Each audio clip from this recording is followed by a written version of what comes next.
Hi అండి. ఈరోజు నేను గోబీ ఫ్రైడ్ రైస్ చేయబోతున్నా. దీంట్లో ఫస్ట్ వాటర్ పెడదాం, స్టవ్ పైన హీట్ చేసుకుందాం. కొద్దిగా సాల్ట్ వేద్దాం. తర్వాత ఇప్పుడు కొంచెం పసుపు వేసుకుందాం. ఎందుకంటే దాంట్లో ఉన్న బ్యాక్టీరియా అంతా మనకు పోవాలి కదండి, అందుకని వాటర్ బాగా హీట్ చేసినాక ముక్కలను అందులో వేస్తున్నా. మనం ఏం బాయిల్ చేయని అవసరం లేదండి. జస్ట్ మనకు వేడి నీటిలో కొంచెం కాసేపు ఉంచి తీసేస్తే సరిపోతుందండి. దానిలో ఉండే బ్యాక్టీరియా అంతా మనకు పోద్ది. అయిపోయాయి కదా, ఇంకో గిన్నెలో వేసుకుంటున్నా. దీనిలో కొద్దిగా సాల్ట్, కొద్దిగా మసాలా, కారం కొద్దిగా వేసుకున్నా. ఒక స్పూన్ శనగపిండి వేసుకున్నా అండి. అలానే 2 స్పూన్స్ బియ్యం పిండి వేసుకున్నా అండి. మనకు క్రిస్పీగా వస్తుందండి బియ్యం పిండి వేసుకోవడం వల్ల.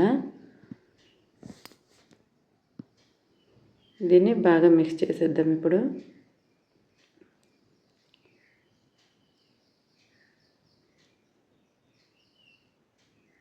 కొద్దిగా వాటర్ వేసి బాగా కలిపేసుకుందామండి.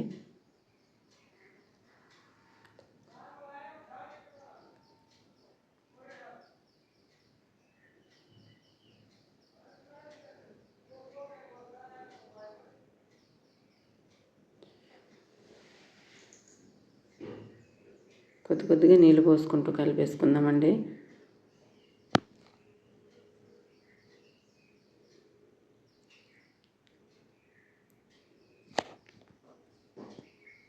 ఇది మనకు బాగా మిక్స్ అయిపోయిందండి. ఇప్పుడు స్టవ్ పైన డీప్ ఫ్రైకి ఆయిల్ పెట్టుకున్నా. దాంట్లో ఈ పీసెస్ని వేసేద్దాము. డీప్ ఫ్రై చేసుకుందామండి.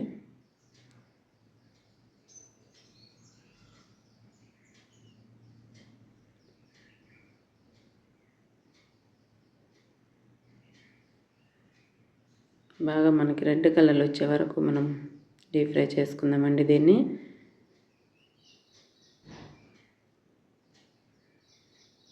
మనకి ఫ్రై అయిపోయాయండి, తీసేస్తున్నా.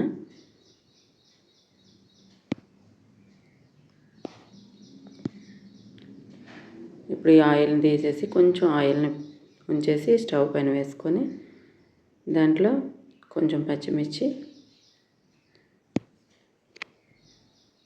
కొద్దిగా కరివేపాకు వేస్తున్నాండి. అలానే కొద్దిగా ఉల్లిపాయలు కూడా వేస్తున్నా. దీన్ని ఇప్పుడు ఫ్రై అవనిద్దామండి. కొంచెం ఫ్రై చేసుకుందాము.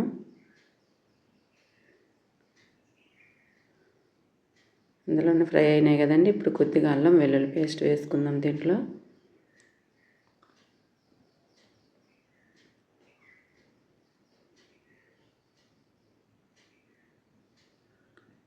కొద్దిగా క్యారెట్ వేసుకుంటున్నాండి. అలానే కొద్దిగా క్యాప్సికమ్ ముక్కలను కూడా వేసుకుంటున్నా. క్యాప్సికమ్ అనేవి ఆప్షనల్ అండి, ఉంటే వేసుకోవచ్చు, లేకపోతే పర్లేదు, నాకు ఉన్నాయని చెప్పేసి నేను వేసుకున్నా అండి. దీంట్లో ఇప్పుడు ఈ పీసెస్ని వేసేద్దాము.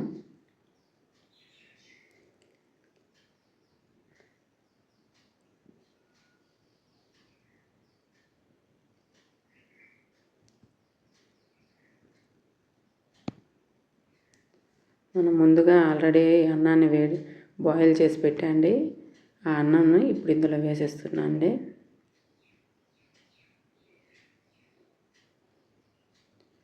అన్నం పొడి పొడిగా ఉంటే మనకి ఫ్రైడ్ రైస్ బాగుంటుంది కదండి, అందుకని కొంచెం సేపు ఆరబెట్టుకున్నదాన్ని.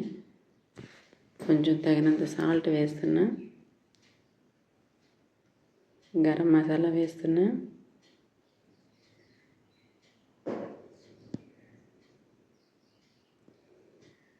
అలానే కారం వేస్తున్నాండి. కొద్దిగా పెప్పర్ పౌడర్ వేసుకుంటున్నా. వెనిగర్ కొద్దిగా వేస్తున్నాండి. ఇప్పుడు దీని అంతటిని బాగా కలిపేసుకుందాము. ఇంకా లాస్ట్లో మనకి కొద్దిగా కొత్తిమీర, కొద్దిగా పుదీనా వేసుకుంటున్నాండి.